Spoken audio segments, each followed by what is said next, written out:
Buen día, licenciado José Enrique Barahona y compañeros. Somos el grupo número 1 y el tema que nos corresponde exponer es el pensamiento jurídico en la antigüedad. Cuando se habla del pensamiento jurídico en la antigüedad, se refiere a la capacidad que tienen las personas de formar ideas y relacionarlas mentalmente. El proceso cognitivo está compuesto por el concepto, juicio y el razonamiento. El razonamiento constituye la forma más elevada del pensamiento.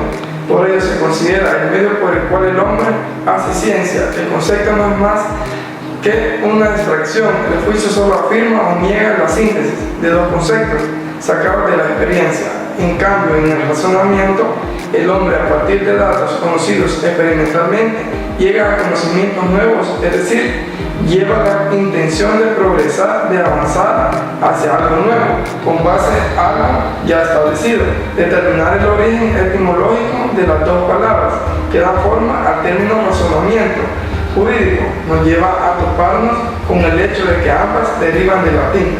El razonamiento emana de la suma del sustantivo ratio, que puede traducirse como razón, y el sufijo miento, que se usa para indicar el resultado de una acción, jurídico. Por otro lado, proviene de juridicus, que a su vez es fruto de ius, que significa derecho. Razonamiento jurídico. El proceso y el efecto de razonar reciben el nombre de razonamiento. Razonar, por su parte, es la actividad de la mente que permite producir, organizar e estructurar conceptos para llegar a una conclusión. Jurídico, por otro lado, es aquello que resulta conforme al derecho ya lo establecido por la ley. El concepto de razonamiento jurídico refiere al proceso mental que sigue los principios del derecho para interpretar o argumentar algo en función de las leyes. Para esta clase de razonamiento, las personas deben apelar a la lógica y a la dialéctica. El razonamiento jurídico, por tanto, lo que intenta es encontrar una solución ante un conflicto jurídico por medio de las aplicaciones de unas normas o leyes, que éste, por supuesto, debidamente justifica y argumenta para así evitar desacuerdos. Pensamiento jurídico en la historia. Desde el momento en el que surge una sociedad del tipo que sea, surge la necesidad de que ésta tenga normas jurídicas que regulan las relaciones entre los miembros del grupo. Sin embargo, nadie comenzó a pensar, reflexionar sobre qué normas debían haber en un ordenamiento jurídico, o cómo debían ser estas normas, o sobre cómo debían ser los sistemas jurídicos. A estas reflexiones a las que denominamos pensamientos jurídicos. Han existido a lo largo de la historia dos grandes corrientes de pensamiento jurídico. Naturalismo, corriente del pensamiento que ha tenido una vigencia más prolongada en la historia, abarca desde el origen del pensamiento jurídico hasta finales del siglo XVIII, lo que no quiere decir que ésta haya desaparecido, sino que fue desbancada por el positivismo jurídico. Un pensador de un naturalismo afirma la existencia del natural y además de afirmar que existe, dice que el derecho positivo debe ser respetuoso con el natural o no oponerse a él. Bueno, yo les hablaré sobre varios filósofos que aportaron al pensamiento jurídico. Dentro de ellos está Grecia y Roma. En la parte de Grecia está Platón, que escribió el declive de la polis griega, cuando la ley y la humanidad podían aparecer como unas convenciones impuestas, por el desplazamiento de las mayorías de sus propios intereses y la armonía entre el orden legal y el orden del universo. Entonces, esto no podía mantenerse fácilmente, pero Platón trató de restaurar en la medida del universo todo lo posible a la analogía tradicional entre la justicia y el cosmos ordenado. Dentro de esto también estaban los deberes, que implicaban como un conocimiento que es bueno para el hombre, y esto tiene una íntima relación con la naturaleza humana. Entonces la pregunta aquí es, ¿qué es la justicia? Que esta fue dominada por la República de Platón. Entonces Platón lo que hizo fue que la justicia era como un rasgo de carácter humano que coordina y limita a sus propias. Otro filósofo era Aristóteles, que discutió el derecho en numerosos contextos y no dio una definición formal del mismo. Entonces, esto escribió que diversas maneras, que es la ley, que viene siendo una especie de orden, y de la buena ley, que es un buen orden. Sin embargo, estas no deben ser tomadas como definiciones, sino como caracterizaciones del derecho y motivadas por el punto que Aristóteles estaba haciendo en el contexto dado. Entonces, siguiendo a Platón, Aristóteles rechazó el punto de vista sofístico de que la ley es una mera convención. Entonces, en una comunidad genuina, a diferencia de una alianza en la ley, es solo un pacto de la ley que se ocupa en virtud de moral de la ciudadanía. Entonces, entrando ahora en la parte de Roma, está el estoico, que los estoicos fueron los que concibieron el universo como una sustancia orgánica. Entonces, ejercieron una influencia durante el pensamiento liberal, inclusive metiéndonos un poco en la naturaleza, que es donde exhibe y estructura y el orden, tanto como en el hombre que participa en inteligencia o la razón. Entonces, estaba el otro filósofo, que era Cicerón y Séneca, que los escritos de Marco Tulio Cicerón fueron importantes para transmitir el pensamiento jurídico clásico al mundo medieval, aunque fue un defensor profesional de casos legales. Entonces, el tratamiento filosófico del derecho de Cicerón es que niega cualquier interés de las preguntas de los clientes. En esto entra la ley de los aleros y los muros de las casas. Su filosofía legal era esencialmente estoica, que esto negó que la ley positiva de una comunidad consuetudinaria, incluso cuando es universalmente aceptada en la norma de lo que es justo. Entonces, la justicia viene siendo vinculada a toda la sociedad humana, y que esto se basa solo una vez en la ley, que es la razón correcta aplicada al mando de la prohibición. Entonces, dentro de esto entra la ley y la moral, que están conectados lógicamente y solo que se ajusta a la ley de la naturaleza, que es genuina. Entonces, este punto de vista ejerció una influencia duradera, tanto como en el pensamiento del derecho natural, y ha reaparecido en el pensamiento de Tomás de Aquino. Mi nombre es Olga del Carmen León Sigüenza y les voy a hablar acerca de criterios de diversidad en la Universidad Escolástica. La escolástica es la corriente dominante del pensamiento medieval, que fue un movimiento teológico y filosófico. La movilidad propia de la organización universitaria fomentó la diversidad relegada de alumnos procedentes de toda Europa. La diversidad en la Universidad Escolástica consistía en permitir el ingreso a ella estudiantes procedentes de diferentes lugares de Europa, sin importar su procedencia ni nivel económico. Criterios de unidad en la Universidad Escolástica. La Universidad Escolástica ha sido de las instituciones más duraderas de la zona occidental. Esto indica que en ella no solo hay diferencias, sino también un núcleo y una finalidad propia, que encarnan institucionalmente exigencias antropológicas como el uso coordinado de la inteligencia y la observación del conocimiento. Además, se han ofrecido 3 argumentos que son en defensa de una cierta unidad entre las universidades europeas, las cuales son: literal A, la autoridad de la Iglesia y del Papa, que garantizaba el derecho universal de enseñanza universitaria por medio de la llamada Licentia Vice Docenti. Literal B, la universidad del método escolástico, y literal C, el ejemplo de las grandes universidades, las cuales pueden servir de modelo a otras. La Iglesia Católica descubre tempranamente la utilidad de las nuevas instituciones académicas surgidas ex consuetudine a partir del siglo XI, mientras que la potestad civil se tarda un poco más. El servicio de las universidades a la Iglesia se concentraba en 2 aspectos, los cuales eran: el número 1, la posibilidad de clarificar la doctrina y la producción de estamentos calificados para calificar la cristiandad, el método escolástico y la preeminencia de las primeras universidades. La ciencia medieval es un periodo de profunda tensión entre la apropiación que realizan los conquistadores del norte de la sabiduría clásica y de la teología de los padres de la Iglesia y su propia manera de comprender el mundo. Como resultado de este encuentro se produce la escolástica, cuya búsqueda da una asimilación discente del depósito intelectual que queda en sus manos. Da origen a la gigantesca sistematización que, como le dice Piper, ha sido ante todo un enorme aprendizaje. Una organización escolar tiene enormes dimensiones mandado durante varios siglos. Pero hoy nos preguntamos cómo es que se expande esta nueva metodología. Esta influye directamente en el magisterio de la Universidad de París. Aquí entra en juego la función paradigmática que ejercieron las primeras universidades sobre las posteriores. Al final de esta etapa se configura una posición intermedia que se convierte en dominante durante el siglo XIII y de esta manera marca la impronta de las grandes universidades de su tiempo. Asimismo, tiene la virtud de sobrevivir como doctrina de la Iglesia.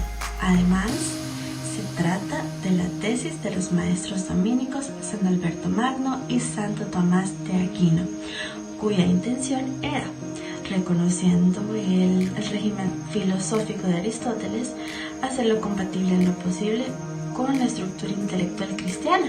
Pero nos preguntamos, ¿cómo es que influye lo anterior en el sistema universitario de la época? Me parece que es preciso distinguir también dos ámbitos con objeto de contestar acertadamente esta pregunta. Pues por una parte, podemos decir que un buen número de teólogos fue hostil desde el punto de vista del contenido a la doctrina del Equinate, por cuanto la introducción de métodos filosóficos con el análisis de las escrituras les parecía una secularización y una corrupción de la misma.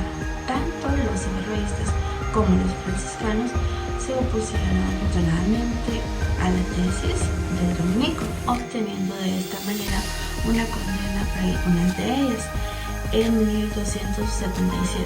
Por otro lado, se puede decir que este intenso debate consiguió difundir los escritos de Santo Tomás y también sus conclusiones por todas las universidades relevantes, que a su vez eran el modelo en el que se creaban las de segunda fila, como se ha indicado antes. El concepto de libertad escolástica, las bases de lo que hoy día formalmente se entiende de manera más o menos común por libertad de carácter o cátedra, no se configuran sino hasta bien entrada la modernidad. La primera referencia semejante se encuentra en un documento de Papa Honorio III en 1220, a propósito de una solicitud de ayuda enviada por la Universidad de Bolonia. Parece posible también hablar de una identidad epistemológica en la universidad escolástica, una manera común de entender la ciencia y la justificación argumental. Existían además 3 afirmaciones de naturaleza científica que eran compartidas implícitamente por la gran mayoría de los académicos de la época. En primeras instancias se puede mencionar la convicción de que el objetivo de una vida intelectual y moralmente íntegra radicaba en alcanzar la sabiduría. Además, como segundo punto, decimos que la idea de que la búsqueda de la sabiduría, los filósofos tenían que utilizar todos los instrumentos disponibles, y como últimas instancias, la certeza de que una de esas herramientas era el conocimiento que provenía de la relación, lo que implícitamente también la convertía en el centro de la búsqueda de sabiduría iniciada por los antiguos, pero que estos no podían completar en su condición de paganos. Además, cabe destacar que a fines del siglo XII dieron 3 respuestas al problema de la relación entre ciencia y fe a propósito de las obras de Aristóteles. Una de ellas era la de los franciscanos, especialmente Alejandro de Jales y San Buenaventura, vinculada a la tesis de San Anselmo y de San Agustín. De hecho, esta es una especie de agustinismo expresado con categorías escolásticas y rechazará la autoridad de Aristóteles en materia filosófica, aunque se utilizaron la lógica y las distinciones teóricas propuestas por el estiguirita. Tal posición los llevó a negar cualquier distinción entre teología y filosofía, por cuanto Cristo era la fuente del origen de las dos. En segunda respuesta, Salomón fue totalmente opuesta y estuvo a cargo del averroísmo latino en la clerecía secular. Principalmente Siger de Levante consideraron que Aristóteles era la suprema autoridad filosófica, cuyo campo se encontraba completamente separado de la teología. la cual se estructuraba de acuerdo con los principios de la fe. Esta conclusión marcaba el abandono de los intentos de reconciliación y complementación de ambas dimensiones cognitivas. Y cuando hablamos del aporte del pensamiento jurídico en la formación de los estados de derecho o del Estado de Derecho, hay que destacar el contractualismo, ya que no ha sido fácil mirar al Estado desde el derecho. Tampoco ha sido fácil fundarlo desde el derecho mismo. Si bien ya desde los sofistas y de los epicúreos aparece la palabra contrato social para denotar la noción del origen del Estado. Es a partir de esto, si bien es cierto que los primeros exponentes, uno de los primeros exponentes es Marsilio de Padua, quien al tratar de subordinar la Iglesia al Estado parte del concepto de la fuente del poder político para denotar la noción del origen del Estado. Es lo cierto que uno de los primeros exponentes es Marsilio de Padua, quien al tratar de subordinar la Iglesia al Estado como parte del concepto de la fuente del poder político, que este poder político radica en el pueblo. Al emanar de el gobierno, el mismo príncipe está obligado siempre respecto al pueblo a observar la ley. Afirma este pensador también que ni el Papa ni mucho menos el clero tienen un poder coercitivo, y afirman también que el concepto de la soberanía civil. Surgen así a partir de aquí ya una perspectiva política de grandes líneas y de una estructura general del contractualismo. Podríamos entonces reseñar de la siguiente manera. Se emiten rasgos que existió un momento anterior a la formación del Estado, en el que los hombres vivían sin ley, sin autoridad y sin gobierno, abandonados enteramente a sí mismos. Cada quien hacía lo que más le convenía de acuerdo a sus necesidades. Se describe entonces este estado para algunos como un estado de paz y felicidad, y para otros todo lo contrario, como un estado de una completa infelicidad. En cualquier caso, debe ser abandonado. En cualquier caso, debe ser abandonado para unirse en sociedad. El tránsito de estatus secretarias, en cualquier caso, debe ser abandonado para unirse y vivir en sociedad, en el cual los hombres se obligan a convivir pacíficamente, a respetarse mutuamente y a garantizar el Estado de Derecho. Uno de los académicos contemporáneos que se refirió a la teoría del Estado del Derecho es Thomas Hobbes, el cual en su postulado central con que se mueve, el hombre no es un ser social por naturaleza, pues antes de que el hombre estuviera vinculado a un pacto, a cada uno le era lícito hacer cualquier cosa conforme le convenía en contra de quien quisiera. La condición del hombre es una condición de guerra de todos contra todos, y por tanto tienen derecho a hacer cualquier cosa. Sin embargo, el hombre en estado de naturaleza se encuentra en guerra. En un estado, la lucha despiadada de todos contra todos, ya que al no haber poder común no hay ley ni justicia, pues lo justo es concepto que se refiere al hombre en sociedad. Justicia se refiere a todo lo que tiene que ver con el hombre en sociedad, como un colectivo. Así que los postulados teóricos de la filosofía política, tal como se la presentan a Kant, no le hacen incurrir en un abordaje similar a sus antecesores. Una de las cosas por la cual los filósofos en su momento histórico decidieron desarrollar o implementar pensamientos de cómo ordenar la vida de los seres humanos, nace a partir de que todos los seres humanos somos seres libres y actuamos y hacemos conforme nos parezca conveniente. El uso de la lógica no necesariamente significa que estamos haciendo ciencia o que estamos llegando a una verdad.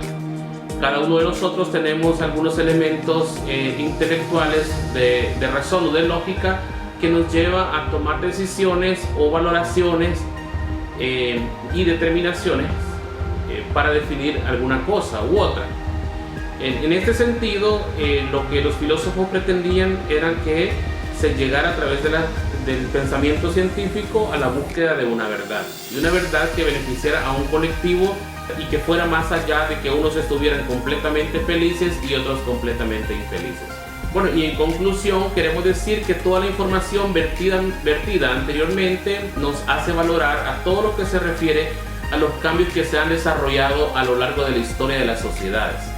Los aspectos jurídicos que han estado revestidos de características propias, tanto en la organización interna de los sistemas de derecho, como en la organización de los poderes políticos estatales, por lo que se puede hablar del paso progresivo del pensamiento jurídico que tiene sus inicios en el Estado absolutista.